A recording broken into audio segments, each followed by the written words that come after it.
students in U.S. universities. Rob, if you want to play this clip, Tom, I'm going to come to you on this one first because I know you're a big fan of this. Go ahead, Rob. It's 500,000 students. They come, good students. I could tell them I don't want any students. Is a very insulting thing to say to a country. Is it though?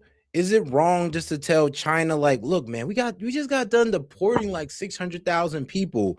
The hell we look like bringing in 600,000 to take like positions in colleges, then go out and take job positions in our job market. Like, why would we do that? And y'all not even being fair with us on trade like that. We're not even really getting an equal share here. And of course, we're flooding fentanyl into our country. And we're just supposed to allow them to bring in like what, 600,000 H-1B visas or foreign students? Like, I'm sorry, but we're not doing that. I wish we wouldn't do that, is how I really used to phrase it. They would then immediately go out and start building universities all over China. But if you don't have those students, good students, by the way, if you don't, and we do another thing, if they're good and they want to stay in America, we won't give them a green card and things like that. And that's not only them, but other countries. But if you want to see a university system die, take 500,000 people out of it. It's 5. Like I said, I do understand it is all part of the deal, but bro, if this is the deal that we're getting, where like Trump's pretty much telling us, yo, without these Chinese students, our universities die. I'm like, then y'all just need to take down the whole system. If you're telling me that these universities literally run on giving slots away to foreigners, then I'm sorry, but the whole system got to go if it's just built on foreign money, literally built on foreign funding. And if we get mad when our politicians are like that, so the hell we're allowing our schools to be like that. But all right, back to it. So, but Pat, the same token, like, okay, like again, I'm not gonna act like I know everything. I wasn't in any of these meetings, obviously, but you can, on one hand, say they spy on us and we spy on them. If you don't think the CCP is talking to every single one of those students, and maybe let's just say conservatively, Tom, ready for numbers talk? Are you ready, Tom? Out of 500,000, let's say 5% are spies, or 5% are, what is that? 500,000 come in. Yes. How many are spies? Probably 501,000. So no, I'm asking you the number. It's 2,500. So 2,500. Jesus. 2,500 that we don't trust. And then on the same, and then the 25,000 students that could potentially be spies. And then you're going to say, no, they're all going to come in as spies. Some of them are going to be, like persuaded through the American lifestyle. They might get a cute white girl or something, and they might change their ways. But the rest of them are going to stay loyal to the CCP. And if we allow those guys in, I'm going to be real with you guys, the manufacturing of chips and auto car and car parts and all that good stuff, they're going to give that to the Asians. That's what they did with the battery factory in Georgia. It was the South Koreans who brought it over here, and they filled it with Koreans. So it kind of looks like Trump is kind of lining us up for that finesse work that they were doing in Georgia. And the funny thing is, ICE bust in and kick down those doors, but they ain't gonna kick down the doors of the Chinese. I know that for a fact. Like, that's man. But 2,500 though, 25,000 would be crazy. Hey, well, they're probably good students. No, I'm sorry, Pat. Wait, 25,000 or 2,500? That's what you can't trust them. Are we sending our students? Yeah, because this goes to the story of Arcadia, Rob. If you want to go to it, a mayor in Arcadia who did all her campaigns in Chinese. And then eventually she comes out and she says, what? I'm a spy. Check this. Is this the one, Rob? The Eileen Wang? Go ahead, Rob. Now at 11 from secret messages to pro-China propaganda. The SoCal mayor accused of acting as an illegal covert agent for Beijing for years. Good evening. I'm Micah Omer. And I'm Cher Calvin. The mayor of Arcadia has now resigned and taken a plea deal after the FBI says she admitted to secretly serving the interests of the Chinese government. Carlos Saucedo live in Arcadia for us tonight. Carlos. It looks like a real life anchorman. Micah, Cher, the city of Arcadia is without a mayor tonight after Eileen Wang stepped down following these federal charges. Now, she's accused of acting as a foreign agent for the Chinese government, and tonight the Trump administration is weighing in. Arcadia, That's Eileen Wang in the 2022 campaign video when she was running for Arcadia City Council. So this is Did they not see that one? What? I'm sorry, but how'd you not see that coming when she's doing her whole little spiel in Chinese? Like, wouldn't that just yell, like, I don't know, Chinese spy? Because that'd be a pretty obvious tell to me. It's like, hold on. You didn't like you did your ad in Chinese, in complete Chinese, and you also support the CCP as well, and you also support the human right violations. I don't know. Are you sure we should elect this lady as mayor? You know what? I wonder who did it. Was it Republicans or Democrats? I feel like Democrats would be dumb enough to do this. Which also can't put nothing past the Republicans. Coming, Where is like Arcadia she is exactly? like speaking like complete Chinese. Well, like, apparently, and this is allegedly, Eric Swalwell wanted to spy on her. really? And because that's Really? his type, and you couldn't do it. She doesn't And like so, a fang fang. but the point is, so this is the part. It's a real issue that a Yeah. lot of Americans are worried, saying, "Hey, wait a minute. I thought it's America first. I thought it's about us first." And it's like, Yeah, it's about putting Americans first, aka American scholars should go ahead and take those positions. American scholars should be the ones. Well, I'm be real with you, not only taking the positions in colleges, but taking the positions in tech, medicine. Like, bro, what was it? Mathematics, electricity. I mean, man, I'm sorry, guys. I'm having a brain fart moment here. Engineering. Sorry, I'm forgetting all the acronym of STEM for some reason. But yeah, all American scholars should be pushed into this before any H-1B visas is used at all whatsoever. And if we're going to bring in the H-1B visas, then you know what? Let's pay them the same as Americans so there isn't any incentive to undermine us. Because, I mean, hey, they got to pay more or about the same for us. I mean, for them as they do for us, then I'm be real with you. Then we're really going to see who's more skillful at that point.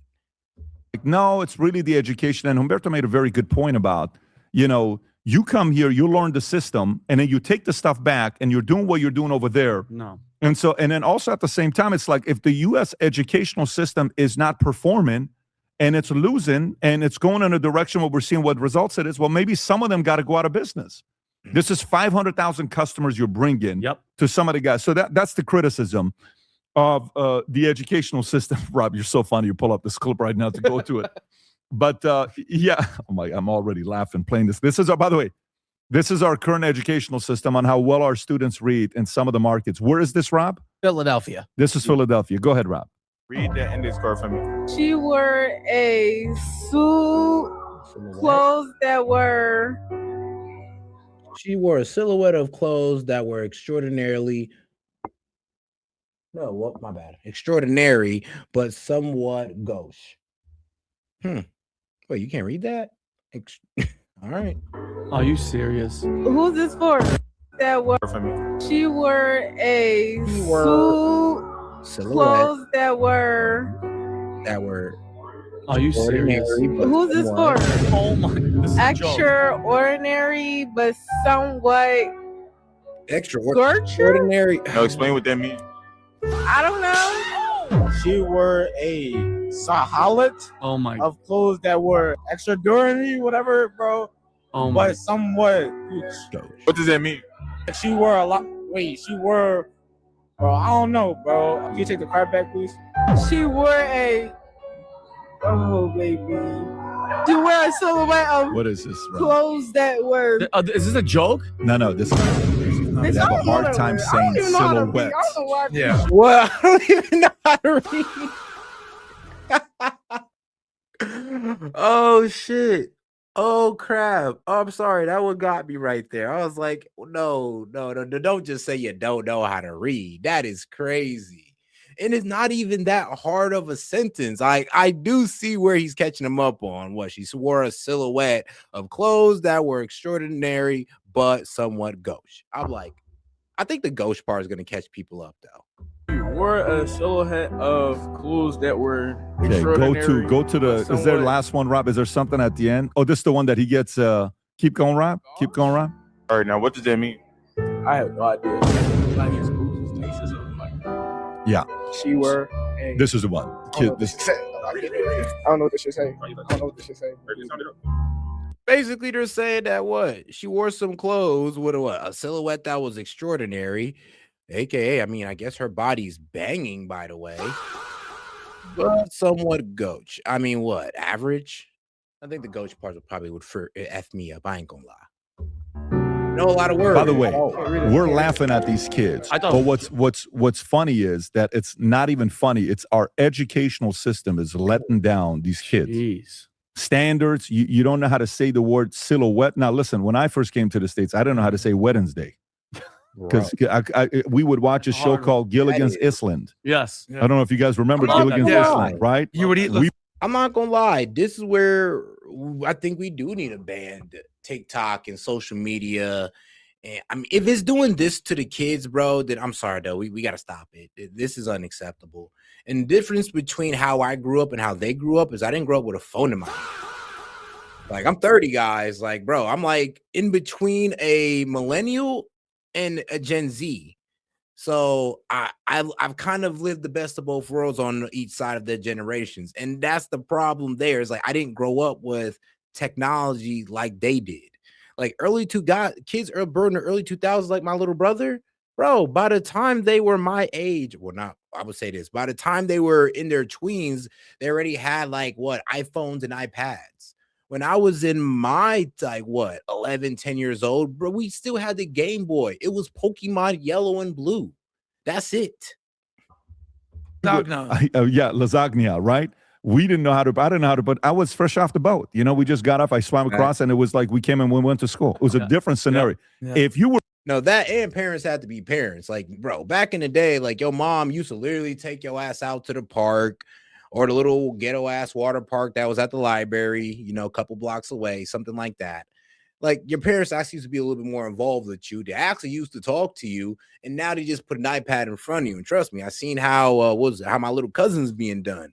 Literally, bro, just get an iPad thrown in front of them, tossed in front of YouTube on a channel that don't teach them nothing, that just plays a game in front of them. And I'm like, that's just the most brain rot thing you can do. And now the kid got a whole lot of problems. It's kind of sad and a little heartbreaking, but it is what it is. We're born and raised here, and you have a hard time with some of these words. Our educational, system's got a bit of a fixing to do. So, Tom, let me ask you, is Jensen Huang celebrating right now after coming back from China? Who's the biggest winner? Who are the biggest losers coming back from China? So I think I think the biggest winner is still in China, and it's those. Yeah, I got my first phone when I was 11, 6th grade. Yeah, that's when I got my first phone. Everybody was shouting out their first phone in the chat, and then user comes through yep, 2012. I'm 60. Damn. Well, dang, shout out user. But I would say most of us in our 30s, that's around the time we got our first phone. Either going into our tweens around that time. And thing is, it wasn't even nothing impressive. We got flip phones or the brick Nokia phones. We didn't pop out a whole iPhone 8s or iPhone 12s and 14s. That wasn't our generation, guys. We were just getting out the flip phones and sidekicks. Companies that now are going to be able to buy more powerful chips, and Jensen may be a winner. Let's go take a look today, see what the market thinks on the flatback. Oh, down $10. So they gave back the gain that they had yesterday. Wow, that's interesting. Okay, right. So they march up the mountain, they march down the mountain. That's interesting. Look at that. Up a day ago, $10, and now down. So winners and losers. Are there any clear winners and losers with this? I think NVIDIA is a clear winner. I think all those companies in China that got the more powerful chips are clear winners. I think Citibank is a clear winner. They've wanted to be to have kind of the equivalent of RIA for wealthy Chinese. But all right, guys, let's go ahead on since we're speaking about stock market and on that, all that good stuff. Let's get on to Trump confesses on why he's tanking the global economy, and of course, it's young turds, so excuse the media spin, but let's get into it. While neoconservative warmongers like Robert Kagan are willing to admit that the United States has lost the war against Iran and lost badly. Nah, I ain't gonna lie, you was low-key that nigga. I ain't gonna lie, bro had a Razor. That was the coolest phone you could have had back then, bro. If you had a Razor, you was getting dead ass, you was getting any girl's number at that time. At that time, you was getting any girl's number with a Razor. It was just that sexy of a phone. Like, just look up what a razor is, guys. You'll realize why I'm low-key fanboying around about it right now. One, because I've always been a tech head, and two, that was just a sexy ass phone. It's important to know that the US isn't the only loser. The global economy is. And there's no end in sight because Israeli Prime Minister Benjamin Netanyahu declared on CBS's 60 Minutes that the war is not over yet. Here's what he said. The Iran war accomplished a great deal, but it's not over because there's still nuclear material, enriched uranium that has to be taken out of Iran. There are still enrichment sites that have to be dismantled. There are still proxies that Iran supports. There are ballistic missiles that they still want to produce. Now we've degraded a lot of it, but all that is still there and there's work to be done. So, you know, it's crazy. They give these analysis without ever really telling us what the F they need to, well, they want us to do about it. It's like, okay, yeah, we know Iran has all this. We know we haven't really decimated their missile capability. Yeah, we know, but what do you want us to do? And the reason why they don't say it is because they kind of want us to come to the conclusion ourselves. They want us to put boots on the ground. That's the only way we're going to take care of that regime, their ballistic missile capability of producing, and the ones they have right now that could just strike into Israel whenever they want. So, yeah. That's what honestly kills me about these guys' analysis of when they break down Iran's capability. It's like, all right, great. Well, what are you willing to do about it, Israel? Nothing at all. They just want us to figure it out. A lot of it, you know, while they annex southern Lebanon. But all that is still there and there's work to be done. So how much longer can the global economy handle this war dragging on for months, maybe even years? Because oil prices rose today after Trump declared that he would be rejecting Iran's counter proposal for peace, calling it garbage. So US West Texas Intermediate Futures, they got to find a better name, and Brent are both up around 40% since. Yeah, and that is true. Now, you know me, guys, I'll check these oil futures all the time, just to see where we're at because it goes up pretty much by the hour. So it is what it is on that note. But right now we are still hanging over about $110, and that's Brent crude for their oil. And then WTI is about $107, like right now, $107, and Brent crude is about to head up to $111 because at 110.9. And that's just where we're standing at right now. The US and Israeli-led war against Iran started on February 28th. Citi analysts wrote in their latest oil report that prices could rise further if Iran and the United States do not agree to a deal, adding that crude markets have been cushioned by high inventories, strategic petroleum reserve releases, weaker demand in developing economies, and intermittent signs of possible de-escalation in the Middle East. I should note that today, Trump apparently is spooked by how high gas prices already are, that he called for a temporary pause on all gas taxes. We'll see if that's actually carried out. But you know, Cenk, something that you've been mentioning a lot on the show, there's a huge disconnect. Oh no, and rate cuts are definitely cooked too. Like the thing is, we could really only cut rates when the job market is good and when inflation is heading down or actually gaining some value back in our dollar. So, but while inflation is going up and prices are going up, bro, those rate cuts are cooked. It's absolutely cooked. And I think Trump kind of knew this, or he should have known this walking into this war.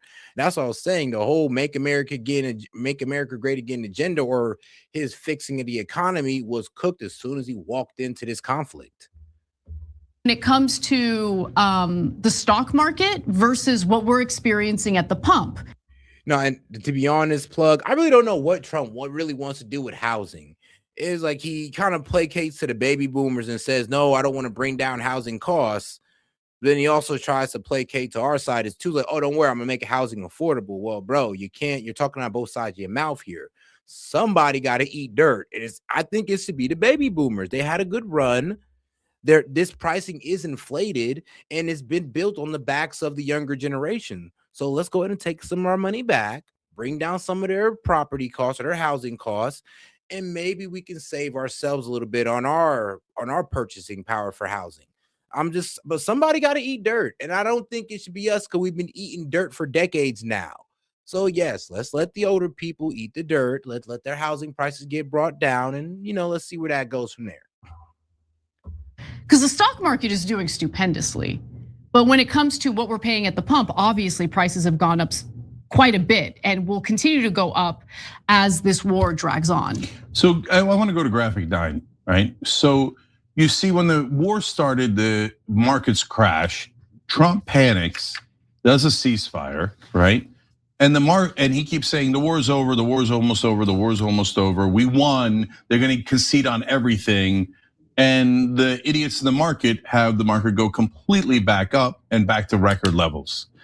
Close to when Pam Bondi was like, the market's at 50,000, right? So here we are back at 50,000 in that ballpark. And it's given Trump false confidence.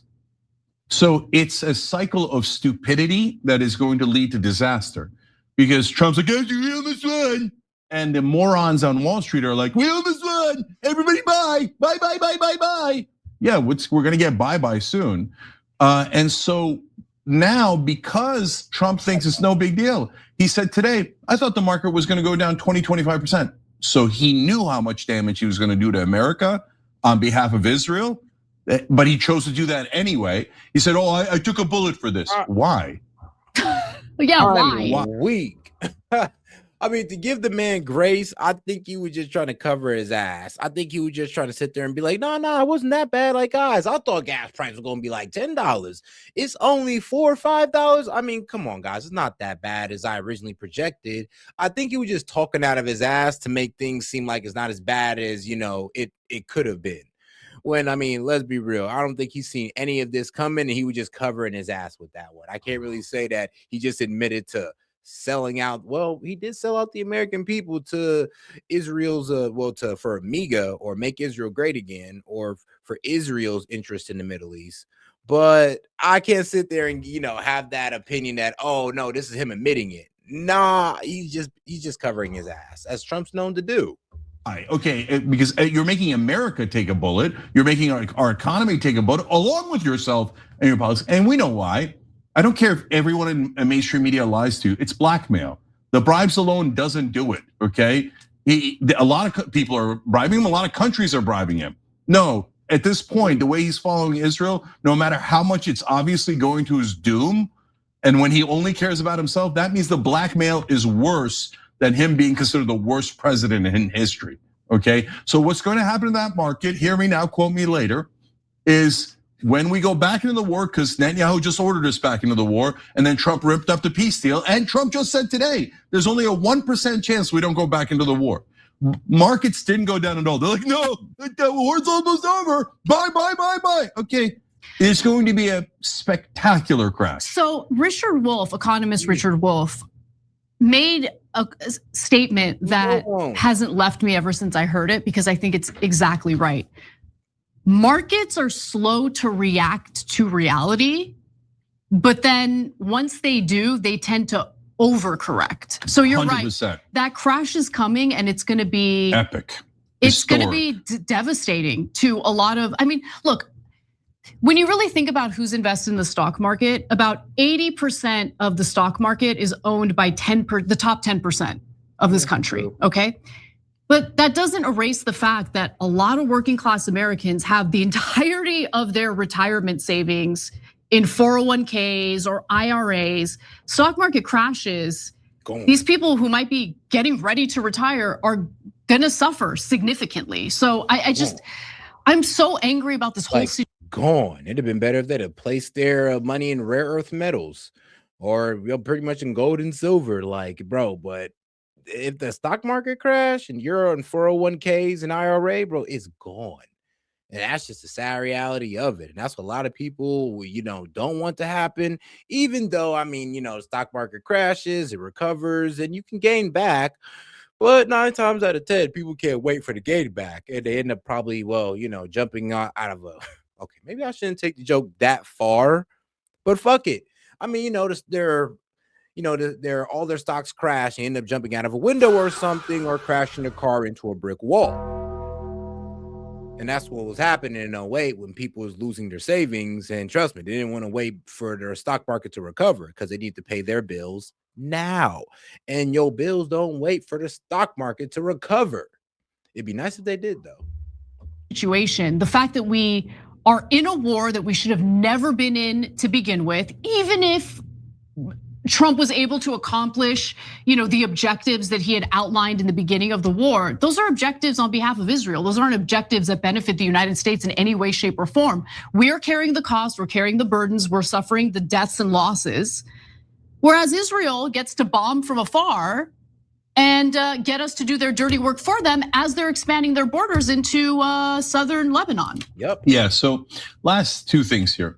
I asked a couple friends who or invest on a big way. Let's get into what's going on in southern Lebanon. Because here at S.E.T Media, we like to go all around the world and make sure we give you perspectives from all walks of life. So let's get into what's going on when it comes to the Lebanese people. Homes, neighborhoods, that is what Israeli strikes are destroying across southern Lebanon. They're also killing civilians. The United Nations says it's an unacceptable toll. A month into what is being called a ceasefire, nearly 700 people have been killed. Yeah, I'm just going to let you know, they're going to try to remix Gaza, and they're going to use the excuse of human shields, even though there's really no proof of human shields being used. But don't worry, they're going to use that excuse, and you're going to buy it. But you're going to say Hezbollah is using them as human shields. That's why we got to kill civilians, or Hezbollah was